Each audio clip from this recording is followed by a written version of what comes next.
tiga-tiga tu maknanya adalah keluar dari agama Islam.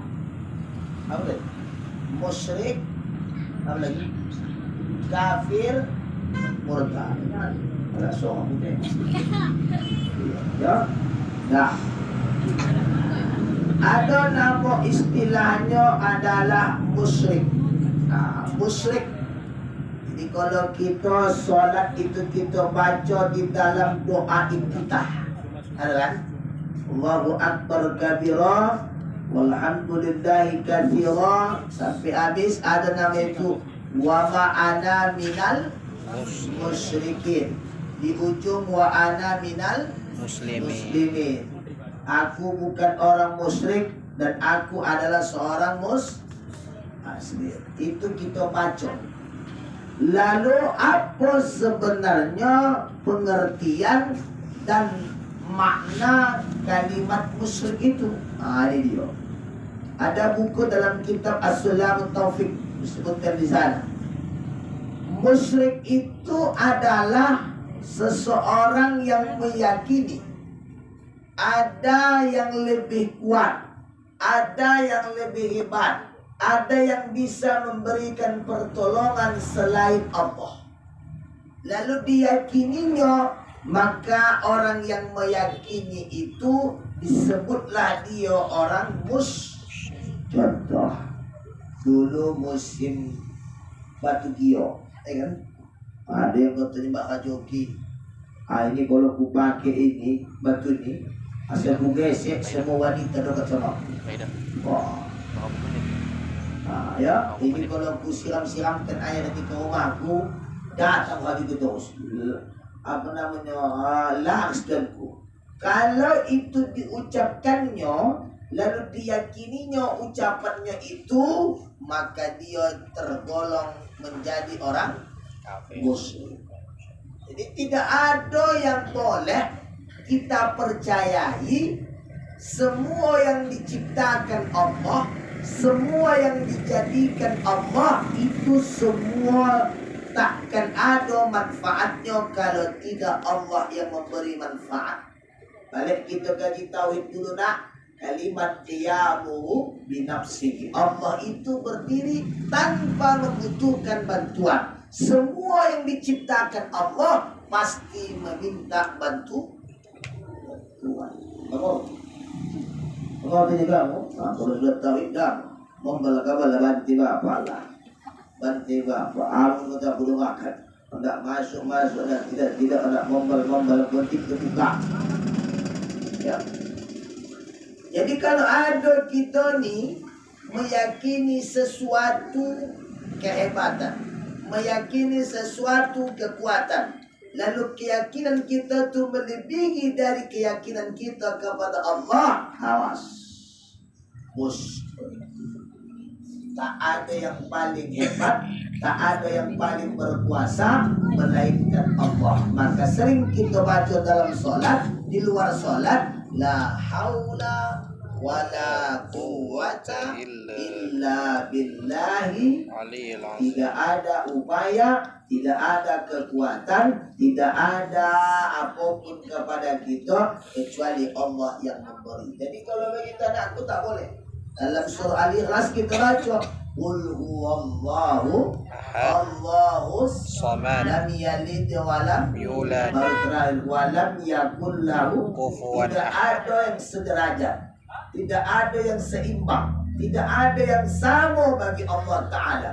Ada kita ni kan main bola, ini sama ini skrin, seimbang, kan 0-0 1-1. Ini sama ini tenaganya, kan begitu kan? Ada nggak begitu? Kan? Bagi Allah Ta'ala tak ada. Jadi kalau ada yang mengatakan ada yang sama dengan kekuasaan Allah, dia disebut dengan apa tadi? Apa tadi? Musyrik. Paham ya? Dia mengerti kalimat musyrik dia? Paham dia? Musyrik ini orang dia yakin kepada Allah, yakin, percaya kepada Allah, percaya, tapi dia melakukan musyrik. Hati-hati, orang yang musyrik tidak diampuni oleh Allah dosa. Nah, satu. Yang kedua ada istilah namanya kafir. Kafir ini memang awalnya dia sudah menjadi kafir. Lahir dia dibosahkan di kalangan orang-orang yang maka disebutkan dalam surah Al-Kafirun. Qul ya ayyuhal kafirun. Katakanlah mereka itu adalah orang-orang. Jadi kalau begitu, kalau kafir apa lagi kita bahas? Asal tidak beriman kepada Allah, tidak yakin kepada Allah, tidak percaya kepada Allah, maka disebutlah dia orang kafir. Nah, dia yang ketiga yang kita bahas. Yang ketiga yang kita fokuskan. Apa itu? Kalimat murtad. Apa itu murtad? Apa murtad? Orang Islam lebih pindah agama. Yang lain? Apa murtad? Sebuah kue donat masukkan keju, lalu dimasukkan, dimakan pakai teh manis dingin. Murtad ini sudah menjadi kebiasaan. Nanti dicakapkan hati-hati, berarti mohon aku melaksanakan murtad Ustaz. Mohon. Murtad itu adalah dulunya dia punya keyakinan. Dia punya keyakinan. Katakanlah keyakinannya itu Islam. Lalu dia berteman dengan seorang lawan jenis. Dirayu, digoda, dipujuk untuk memeluk agama yang tidak diyakininya dari awal. Karena dia cinta dan sayang kepada seseorang ini, maka berani dia memindahkan dirinya, keyakinannya kepada agama yang karena wanita yang dicintai dia. Lalu dia masuklah dia, maka itulah istilah namanya murtad. Berpindah keyakinan dari keyakinan yang satu, berpindah kepada keyakinan yang lain. Inilah namanya murtad. Ya. Murtad ini sudah terjadi, sudah menjadi kebiasaan. Kita bahas. Tadi dulu kamu. Ada orang dari umur remaja sampai umur 28 tahun dia Islam. Umur 30 dia masuk tak Islam lagi. Bagus kan gitu bilang. Ya kan? 2 tahun dia tak Islam, balik dia masuk agama Islam. Pertanyaan saya, yang dulunya dia Islam, dihitungkah amal ibadahnya? Coba dulu, paham tak cara betul? Mengerti tidak? Ulangi. Pernah kan kamu kan? Udah. Terus. Lagi balik makan terus. Dia dulu Islam, pindah agamanya, sama lagi coba agama lain, penting dia dulu Muslim dah. 2 tahun dia tak Islam atau 3 tahun, tiba-tiba dapat hidayah, dia memimpin dia di kuburan. Sudah? Lalu dia masuk Islam. Pertanyaan Ustaz, di waktu dia Islam dulu, apakah amal ibadahnya tetap diterima Allah, atau dihapus Allah, atau dia dibalik seperti bayi yang baru lahirkan?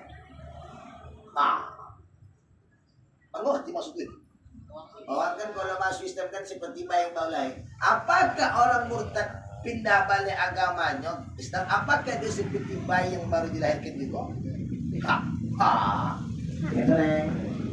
Berarti dosa selama ini tetap. Jadi mengapa pahalanya tak terhapus? Macam apa? Mana dia begitu Pak? Dosa tak terhapus, pahala. Coba dulu Pak, macam mana? Mana Pak Ketua? Ustaz Ketua, macam mana? Coba, mengerti maksud Bapak ni kan? Dia, katakanlah 3 tahun dia menjadi Muslim. Kan? Balik dia Islam. Selama dia 27 tahun itu kan dia sudah macam mana pula amalnya itu? Dia baru amal dia kok. Dia ini tadi masih kena bujukan perempuan tergoda dia. Minimal pikir perempuan tuh tak ingat lagi pokoknya apa lagi. Jalan perempuan itu seperti genang melati, lalu lagi. Lalu tidak ada 24 jam, 2 malam. Pertanyaan saya, apakah dia terima? Apakah terhapus amal itu? Apakah dia balik masuk Islam sudah baik melahirkan? Yang dikatakan baik balik dari itu macam mana? Tidak. Gimana? Gimana? Aku tak tahu. Aku nanti jalan aku tak tahu. Makanya aku tak minta sama kamu. Ayo. Gimana ya?